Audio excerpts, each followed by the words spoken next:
पुढची बातमी येते शिर्डीमधून। तर नाताळच्या सुट्ट्या आणि नवीन वर्षाच्या स्वागतासाठी दर्शन करण्यासाठी दरवर्षी शिर्डीत साई भक्तांची मोठी गर्दी होते आणि यावर्षी रविवार, सोमवार आणि आज शनिवार अशी नाताळ सणाची सुट्टी आल्यानं अनेकांनी शिर्डीला धार्मिक पर्यटनासाठी येण्याचं नियोजन केलंय आणि त्यामुळे आता शिर्डीत गर्दीत वाढ होताना दिसून येते। शिर्डीत पुढील 3 ते 4 दिवस भक्तांची मांदियाई सुरू राहणार असून त्यानंतर 31 डिसेंबरला सरत्या वर्षाला निरोप देत आणि जानेवारीला नवीन वर्षाची सुरुवात साई दर्शनानं करण्यासाठी अनेक जण शिर्डीला दाखल झालेत।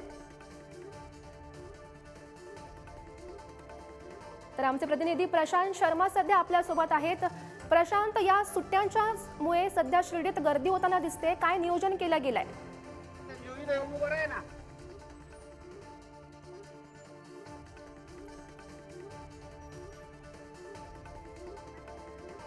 तर आपण सध्या पाहतोय की नाताळ आणि नवीन वर्षाच्या स्वागतासाठी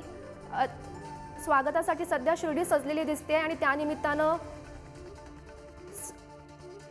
शिर्डीत भाविकांची गर्दी सुद्धा आपल्याला पाहायला मिळते आणि त्यासाठी सध्या नियोजन सुद्धा केलं गेलंय आणि पुढील 2 ते 3 दिवस शिर्डीत मोठी गर्दी होण्याची शक्यता सुद्धा वर्तवण्यात आली आहे। तर आपण ही लाईव्ह दृश्य पाहतोय, ज्या ठिकाणी शिर्डीत भाविकांची गर्दी सुद्धा आपल्याला पाहायला मिळते। सलग सुट्ट्या असल्यामुळे सध्या शिर्डीत ही भाविकांची गर्दी आपल्याला पाहायला मिळते।